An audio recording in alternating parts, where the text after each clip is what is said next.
Big boss Malayalam season 6 live അപ്ഡേറ്റ്സിലേക്ക് പോവാം. Power ബെല്ലും ഒരു ബോർഡും കുറെ ചോക്കും ബിഗ് ബോസ് പവർ ടീമിനെ കൊടുത്തു. എന്നിട്ട് ശ്രീരേഖ എന്തൊക്കെയോ ഒരു ബ്ലാക്ക് ബോർഡിൽ എഴുതി. രതീഷിന് എല്ലാ ഫ്രീഡവും ഉണ്ട്, പക്ഷെ പവർ ടീം പറയുന്നതെല്ലാം ഉത്തരവുകളാണ് പോലും. എനിക്ക് സംഭവം എന്താണെന്ന് ക്ലിയർ ആയിട്ട് മനസ്സിലായിട്ടില്ല. ബിഗ് ബോസ് ഉദ്ദേശിച്ചത് ഇങ്ങനെ ഒരു സംഭവം അല്ല എന്നാണ് എനിക്ക് തോന്നുന്നത്. ക്ലിയർ ആയിട്ട് ഒരു പണിഷ്മെന്റ് കൊടുക്കാനാണ് ബിഗ് ബോസ് ഉദ്ദേശിച്ചത്. ഇത് റോക്കി പറയുന്നത് പോലെ രതീഷിന് ഒരു ഹൈപ്പ് ഉണ്ടാക്കി കൊടുക്കാൻ വേണ്ടി ശ്രീരേഖ എഴുതിയത് പോലെയാണ് എനിക്കും ഫീൽ ചെയ്തത്. രതീഷ് മിണ്ടാതിരുന്നാൽ മാത്രമേ വേറുള്ളവർക്ക് കളിക്കാനുള്ള ചാൻസ് കിട്ടൂ എന്നൊരു രീതിയിൽ പറയുന്നത് പോലെ എനിക്ക് ഫീൽ ചെയ്തു. പക്ഷെ അത് റോക്കി പറഞ്ഞപ്പോൾ ശ്രീരേഖ റോക്കിയുടെ 7000 സ്ക്വയർ ഫീറ്റിന്റെ വീടിനെ കുറിച്ച് പറയുന്നു.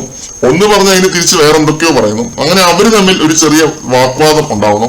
ഇതിന്റെ ഇടയ്ക്ക് ജാൻമണി മലയാളത്തിൽ എന്തൊക്കെയോ പറയാൻ ശ്രമിക്കുന്നുണ്ട്. ഒരൊറ്റ വാക്കുപോലും എനിക്ക് മനസ്സിലായില്ല. സബ് ടൈറ്റിൽസ് ഇട്ടിരുന്നുവെങ്കിൽ ഉപകാരമായേനെ എന്ന് തോന്നുന്നു. ജാൻമണി പറഞ്ഞത് എന്താണ് എന്ന് എനിക്ക് മനസ്സിലായില്ലെങ്കിലും രതീഷിന് നല്ലപോലെ മനസ്സിലായി. എന്റെ വീടുണ്ട്, എന്റെ കുടുംബമുണ്ട്, എനിക്ക് കുട്ടികളുണ്ട് എന്നൊക്കെ പറഞ്ഞ് രതീഷ് കിടന്ന് അലറാൻ തുടങ്ങി. ഈ അലർച്ച കേട്ട് പവർ ടീം മൊത്തത്തോടെ ഒരു തീരുമാനമെടുത്തു. അതായത് രതീഷിന് ഈ ഹൗസിൽ ഒരു റൂമില്ല. ഇന്നത്തെ ഈ ഒരു തർക്കങ്ങളെ കുറിച്ചും വാഗ്വാദങ്ങളെ കുറിച്ചുമുള്ള എന്റെ അഭിപ്രായം പറയാനാണെങ്കിൽ ഇവരെല്ലാവരും അറിഞ്ഞോ അറിയാതെയോ രതീഷ് കുമാർ എന്ന കണ്ടസ്റ്റന്റിന്റെ മൈലേജ് കൂട്ടുകയാണ്. കൊരങ്ങന്റെ കയ്യിൽ പൂമാല കിട്ടിയ പോലെയാണ് ഇന്നത്തെ പവർ ടീമിന്റെ ഒരു പെർഫോമൻസ്. രതീഷിന്റെ ഒറ്റപ്പെടൽ സ്ട്രാറ്റജി കൗണ്ടർ ചെയ്യാൻ ഇതൊന്നും പോരാ, ഇതൊന്നും മതിയാവില്ല. കുറച്ച് ഓവറാണ് എങ്കിലും രതീഷ് എന്ന കണ്ടസ്റ്റന്റ് ആണ് ഈ ഒരു ഷോ നിലവിൽ റൺ ചെയ്തുകൊണ്ടിരിക്കുന്നത്. എല്ലാ കണ്ടന്റുകളും രതീഷിനെ കേന്ദ്രീകരിച്ചാണ്.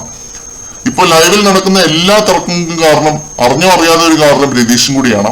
മറ്റൊരു ലൈവ് അപ്ഡേറ്റുമായിട്ട് വീണ്ടും കാണാം.